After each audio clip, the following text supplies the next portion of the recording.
Olá, graças e paz. Tá tudo bem aí? Amém? Vamos orar e depois vamos meditar na palavra. Pai querido, obrigado, Senhor, por este momento em que vamos meditar. Ó Pai, na tua palavra, fala conosco, Senhor, porque a tua palavra, ela é vida, ela é libertação, ela é perdão, ela é, Senhor, uma nova oportunidade, ela é uma renovação de forças. Senhor, a tua palavra, Pai, é o Senhor. E é por isso que ela é tão bela. Graças a Deus. Fala conosco nessa hora, em nome de Jesus.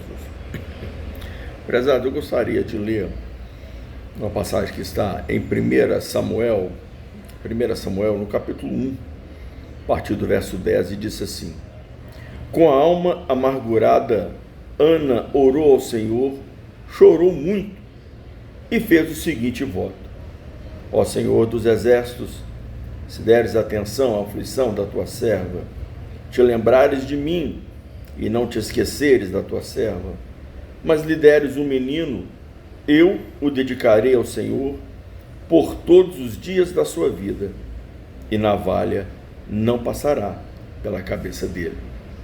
Enquanto ela orava ao Senhor, Eli observava seus lábios, como Ana orava em silêncio.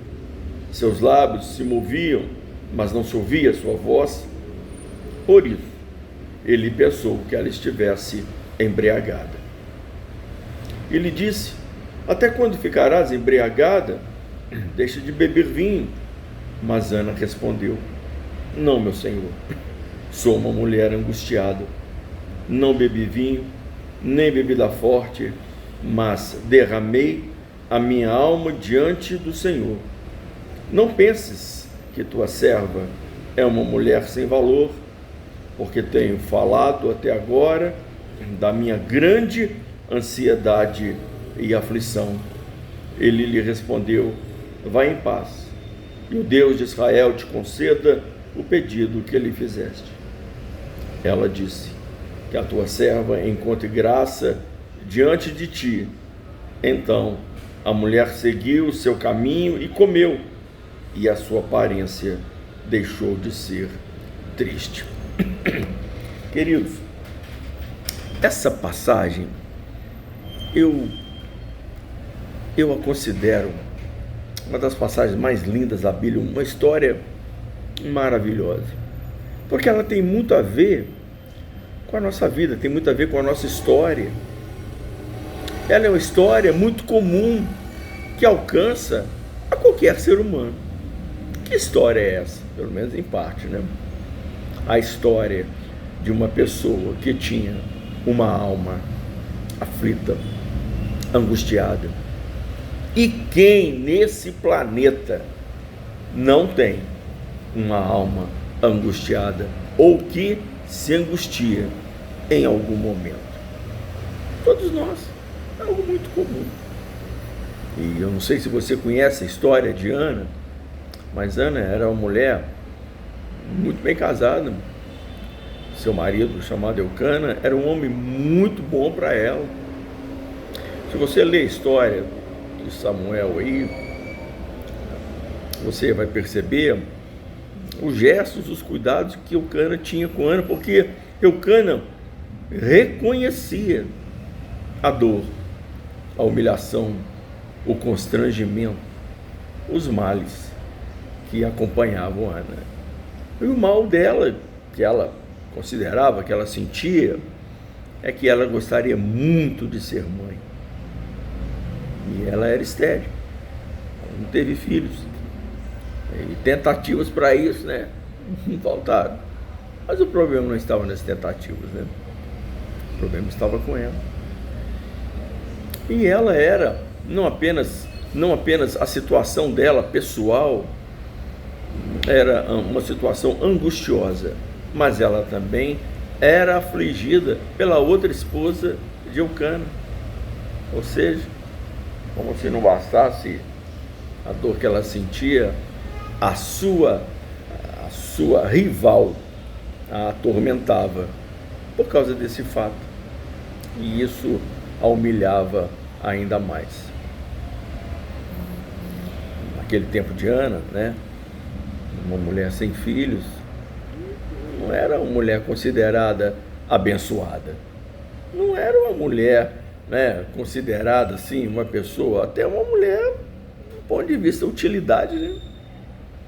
Nem era considerada uma mulher muito útil, porque mulher era para procriar, né? A mentalidade. Ela não tinha filhos e aquilo simplesmente atormentava a Ana. Então, portanto, querido, essa história, ela é bonita porque nós não conhecemos Ana. Podemos não conhecer a história de Ana. Podemos. Mas nós conhecemos muito bem os sentimentos de Ana, porque todos nós, durante a nossa existência, temos desejos, temos coisas importantes na nossa vida que simplesmente nós não conseguimos alcançar. E aquilo nos constrange, nos entristece, nos humilha. Ana que era um filho, mas quantas mulheres gostariam de se casar? Desejo legítimo, abençoado, gostariam de ter ali, né, essa experiência. Não quer dizer que estejam preparadas para isso, porque nós, né, damos uma olhadinha assim ao nosso redor e percebemos que e tem mulheres e homens também, claro, né, que não tem a menor condição de se casar, não estão preparados para isso. Gente que não renuncia, gente que não aceita o outro como o outro é, gente, né, casais que não se dispõem a ajudar o outro, ter paciência com o outro. Aí de fato é falta de preparo total. E sem falar em outras questões, né, que envolvem um casamento, é mesmo as finanças. A gente que quer casar, mas que não se prepara financeiramente para isso, é mesmo? Outros simplesmente querem se casar porque lhe falta uma companhia permanente ali, mas que não estão de forma alguma dispostos a abrir mão de nada na vida para, em contrapartida, ter aquilo que gostariam. Então, mas não era esse o caso de Ana. O caso de Ana era o caso que ela queria ter um filho, simplesmente queria ter um filho, mas que isso não estava acontecendo na vida de Ana. E você pode imaginar o quanto que Ana chorou por causa desse negócio? Você já imaginou o tanto que Ana, durante o dia, durante a vida dela, se constrangeu por causa disso? Quando ela se casou, ela tinha um sonho. Ela não sabia que ela era estéril, não sabia disso não. Mas no casamento ela descobriu. Então, querida, essa história ela tem muito a ver conosco, porque nós vamos para a vida, né? E a gente muitas vezes nem desconfia, enquanto jovens, que a nossa vida agora, numa fase mais madura da vida, seria essa vida que hoje nós temos. Quantas pessoas em apertos, vários. Quantas pessoas com problemas de saúde se manifestam depois de uma idade já, né, já mais avançada, já não tem mais o mesmo poder de recuperação. Quantas pessoas que, né, sofrem aí constrangimentos porque tem um corpo assim, um corpo diferente, que gostaria de ter uma vista perfeita e não tem, gostaria de falar e não consegue, gostaria de ouvir. Enfim, querido, problemas nessa vida, problemas com o ser humano não faltam, quer sejam físicas, quer sejam questões da alma, da nossa psique, quer sejam questões espirituais. Mas a gente vai olhando para Ana aqui e simplesmente Ana se apresenta como um exemplo. E tem muito exemplo aqui em Ana, viu? Primeira característica que Ana tem aqui, e ela tem muitos valores. O primeiro valor que vejo nela é que os problemas dela, as angústias dela, não foram maiores do que a sua fé. Fé de Ana. Estava ali humilhada, mas ela pensava consigo mesmo: eu não abro mão da minha fé, porque eu tenho certeza que o Senhor é capaz de resolver a minha questão. Talvez uma revolta que Ana possivelmente tivesse, né? Tanta mulher tem filho aí, toda mulher casada que eu conheço, todas as minhas amigas têm filho, só eu que não tenho. Eu sou uma mulher de Deus, sou uma mulher fiel, como é que explica uma coisa dessa? Não é assim que muita gente pensa? É verdade. Quantas pessoas que diante das suas dores, diante das suas faltas, diante das suas mazelas, permitem que essas coisas cresçam de uma tal maneira, um sentimento negativo tão grande, que se torna maior que a sua fé. Você sabe de uma coisa? Não está adiantando nada eu estar clamando, pedindo, não está adiantando nada eu estar sendo fiel aqui nas minhas coisas, não está adiantando nada eu ser zeloso aqui com o meu ministério. Passei por isso, sofri isso, estou assim nessa pindaíba aqui, estou aqui nessa casquinha aqui, e simplesmente se entrega às reclamações, se entrega à revolta. Gente que, muito comum, pessoas se entregarem, né, ao desrespeito à igreja, desrespeito aos servos do Senhor. Tem muita gente frustrada, né?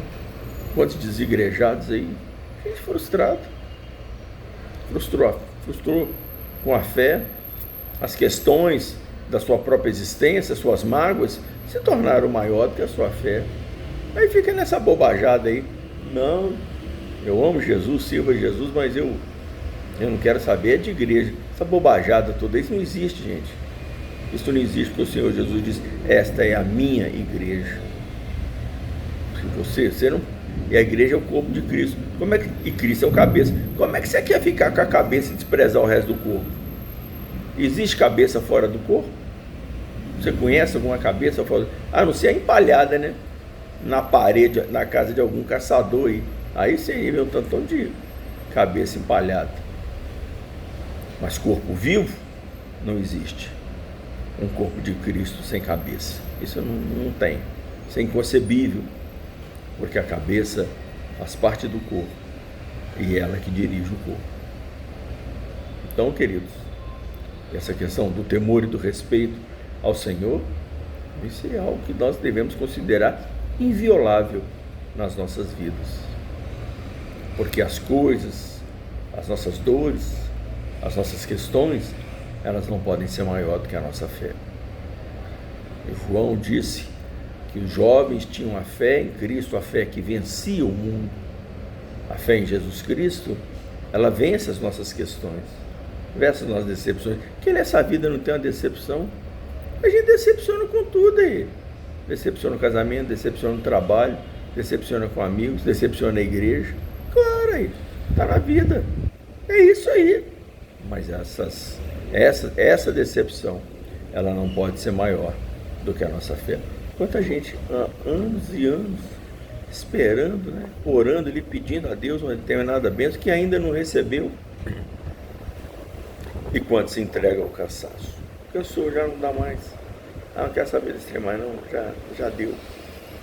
Muitas pessoas cansadas. Cansaço é algo que pertence a essa nossa natureza humana, né, e que acaba afetando muitas vezes a nossa vida espiritual. Moisés disse: a vida do homem é até 70 anos, 70, 80, o que passa disso é canseiro, enfado. Ou seja, do mundo natural é isso mesmo, canseiro, enfado. Espiritualmente, Elias ali, um homem cansado, Gideão cansado, quantos heróis cansados ali, né? Cansado. Mas se o Senhor fosse, se Deus todo aí que falasse mesmo, que fizesse, como é que nós estamos nesse miseria aqui? Cansado. Então nós precisamos de um toque do Senhor para nos animar. Então Ana pegou o seu problema, pegou as suas questões, pegou as suas tristezas, pegou o seu direito de reclamar, pegou tudo que você possa imaginar, tudo que um ser humano tem para justificar as suas dores, para justificar as suas queixas. Ana pegou isso tudo e falou: então vamos lá no templo, vamos lá na presença do Senhor, vamos conversar sobre essa questão aqui. olho no olho. Eu vou na casa de Deus, eu vou saber esse negócio direito aqui. E ela chegou, não teve uma palavra com o Senhor de lamúria. Falou: Senhor, o Senhor é injusto demais. Se eu fosse o Senhor, pelo menos um minuto, eu não deixava esse negócio acontecer, não. Não foi essa a palavra de Ana, não foi esse o pensamento de Ana. Eu falei assim, ela pensou: poxa, eu quero resolver meu problema. Eu quero resolver meu problema. Eu estou na presença do Senhor, na casa do Senhor, vou ficar filosofando com Deus? Pai, eu quero resolver. Não sou filósofo, não sou anjo, vou ficar batendo papo aqui com Deus. Não, eu quero resolver meu problema, porque eu estou muito angustiado. Então, a expressão maior da fé aqui de Ana foi esta: vou conversar com o Senhor. E não é isso que muda as coisas. Então Ana estava aflita na vida, aflita na sua casa por causa da concorrente que ela tinha lá. Ela mesma estava se sentindo humilhada, se sentiu humilhada pela situação dela, e Ana também sofreu um constrangimento no templo do Senhor. Foi acusada de estar embriagada. Isso aí, dentro da casa de Deus, onde se espera, não é mesmo, ser acolhida aí, teve uma palavra lá de crítica, de censura. E não é isso que acontece com muita gente também? Ué. Acontece conosco muito. Palavra de censura. Às vezes, muitas vezes a gente da igreja que censura, né? O outro, né? Mas estava alguém ali atribulado que passou por cima dessas coisas todas, porque ela tinha uma fé que era muito maior do que essas bobajadas todas aí que ela estava passando e ouvindo. A fé que ela tinha era uma fé que a fazia chegar diante do seu Deus e dizer: Senhor, a minha fé está valendo. Minha fé não é de brincadeira, não. Falou? A minha fé tem valor. Tem valor porque essa fé que eu tenho foi o Senhor que me deu. Aí, olha aí, Ana foi conversar com o Senhor, etc. Então o sacerdote ali entende a situação e ele fala: Ana, que o Senhor te abençoe e te conceda aquilo que você quer. Mas tem um detalhe aí que passa nessa história, passa desapercebido aí por muita gente, por nós, que é o fato que ela chegou e disse para Deus: Senhor, se o Senhor me der um menino, se o Senhor me der um filho, ele for um menino, eu vou consagrar esse menino ao Senhor, e ele vai ser sacerdote do Senhor. O que ela está dizendo aqui? O meu desejo de ter um filho é grande demais, mas esse filho que eu quero ter, ele não é para mim, ele é para o Senhor. Será que você, na sua vida espiritual, será que eu, na nossa vida com Deus, será que é isso que nós estamos falando com o Senhor? Senhor, eu quero isso, eu quero aquilo, eu quero não sei o quê. Senhor, a minha angústia, o meu maior desejo é esse aqui, e o Senhor pode me dar, e quando o Senhor me der, eu vou entregar ele para o Senhor, porque ele te pertence. É isso que a gente fala. Senhor, eu quero a minha bênção é para mim mesmo. Senhor, eu quero isso, eu quero aquilo, mas é para mim mesmo. Enquanto as pessoas estão lutando diante do Senhor para ter coisas que não são para a glória de Deus. Em outras palavras, o que ela estava dizendo é: Senhor, eu quero sim, mas eu quero para a tua glória. Eu quero para a honra e para a glória do teu nome. Eu quero, isso é para o Senhor. E não é isso mesmo que acontece com Abraão, na caminhada ali com Isaac, no monte, onde Isaac em tese seria sacrificado? Abraão, o menino perguntou: mas a lenha está aqui, o telo está aqui, mas cadê o animal para o sacrifício? O que Abraão respondeu para ele? Meu filho, fica calmo, porque o Senhor providenciará para si um cordeiro para o sacrifício. Abraão falou: não, que ele fique tranquilo aí, meu filho, Deus vai dar um jeito aí para nós, Deus vai providenciar um cordeiro, um animal aí para nós, para o sacrifício. Não foi isso que ele falou para nós, foi para Deus. Por quê? Porque o sacrifício é para o Senhor. E o apóstolo Paulo diz: ó profundidade das riquezas, do conhecimento e da sabedoria de Deus. Quem primeiro deu a Deus, para depois de Deus receber? Se por Ele, se dele, por Ele, para Ele, são todas as coisas. Então, antes de alguma coisa chegar nas nossas mãos, saiu de Deus, véio. Porque se não tivesse saído de Deus, nós não teríamos recebido. Então, a bênção que nós queremos de Deus, querido, em primeiro lugar, sai dele, vem dele. Mas para quê? Para ofertar a Ele. É para ser dele.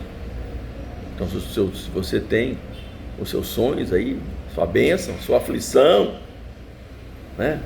Seja lá o que for, que seja para Deus, que seja para a honra e para a glória do nome de Deus. Tem um valor aqui também que a Ana demonstrou, a gente não leu porque o texto é um pouco grande, mas o que acontece é que ela sai da presença de Deus ali, né? E o seu semblante já não era mais o mesmo, ou seja, Ana recebeu a bênção dela. Que ótimo. Ana não saiu ali carregando um menino, Ana não saiu ali com a barriga grande, esperando o menino, saiu do mesmo jeito. Ela entrou e saiu fisicamente daquele jeito, mas espiritualmente saiu uma outra pessoa.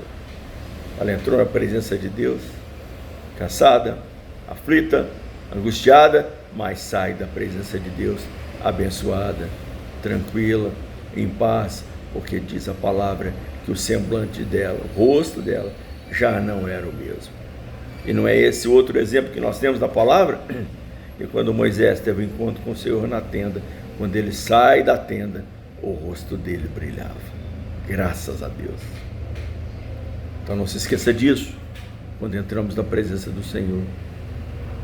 O que se espera desse contato, dessa comunhão, se de fato tivemos comunhão com o Senhor, o nosso rosto será diferente, o nosso semblante será diferente. A gente pode entrar com a falta de paz, podemos entrar na presença de Deus com aflição enorme, podemos entrar na presença com a tristeza enorme, podemos entrar na presença de Deus com medo enorme, mas nós vamos sair da presença dele corajosos, porque o Senhor há de falar conosco, que a palavra do Senhor encoraja, alegra, abençoa, nos encaminha para a frente, nos faz crescer, nos faz desenvolver. É isso que a palavra do Senhor faz.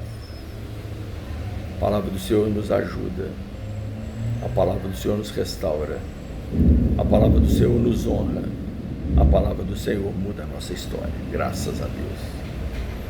E há um tema aqui, né? Aí depois ela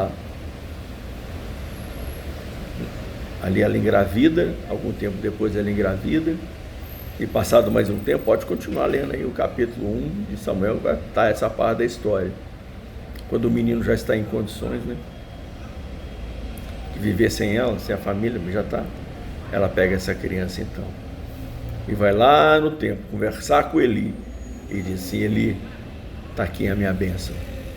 Entra ali no templo do Senhor e diz para o Senhor: Senhor, está aqui a minha oferta ao Senhor. E Samuel então passa a viver ali no templo, se torna sacerdote, se torna um profeta. E como Samuel foi um homem respeitado, como Samuel foi um profeta respeitado. Que história, né, bruta a história de Samuel, que profeta, não é isso?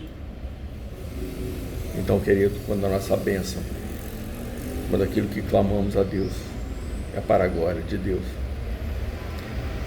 o Senhor refaz a nossa história. Tiago diz que a gente pede as coisas, nós pedimos as coisas e não recebemos, que nós pedimos mal para os nossos próprios deleites. Então eu te convido em nome de Jesus, vamos mudar nossa mentalidade, que as coisas que nós temos recebido de Deus e aquelas que vamos receber, que seja para a glória de Deus. E uma vida para a glória de Deus não é uma vida cheia de angústias, cheia de tristezas, porque é para a glória de Deus. O apóstolo Paulo diz que os sofrimentos que ele estava passando ali eram sofrimentos de Cristo. Que bênção! Se vamos passar por tribulações, que sejam as tribulações de Cristo. Se vamos ter sofrimentos em alguns momentos da nossa vida, que sejam para a glória de Deus, assim como as alegrias e a paz e o regozijo. Uma vida abençoada é para a glória de Deus. Que o Senhor te abençoe. Em nome de Jesus, você tenha recebido essa palavra do Senhor. Então, se hoje, por um acaso, você está chorando, angustiado, com tantas perdas na sua vida, entra na presença do Senhor. Fala: Senhor, muda a minha história, porque eu quero que a vida que eu tenho seja para a glória do teu nome. Amém? E Ana, então, qual o valor que Ana demonstra aqui? Que ela cumpriu aquilo que ela prometeu. Quanta gente mentirosa aí dentro da igreja de Deus, a gente fala mentira. O que fala e aquilo que, e aquilo que não fala é a mesma coisa. Tanta gente sem palavra, tanta gente dizendo que está servindo a Deus, que quer ser abençoado. Gente mentirosa, gente sem fibra, gente sem prumo, gente sem brilho. Fala como se estivesse falando por um poste, com um poste, uma porta, com uma porteira, não?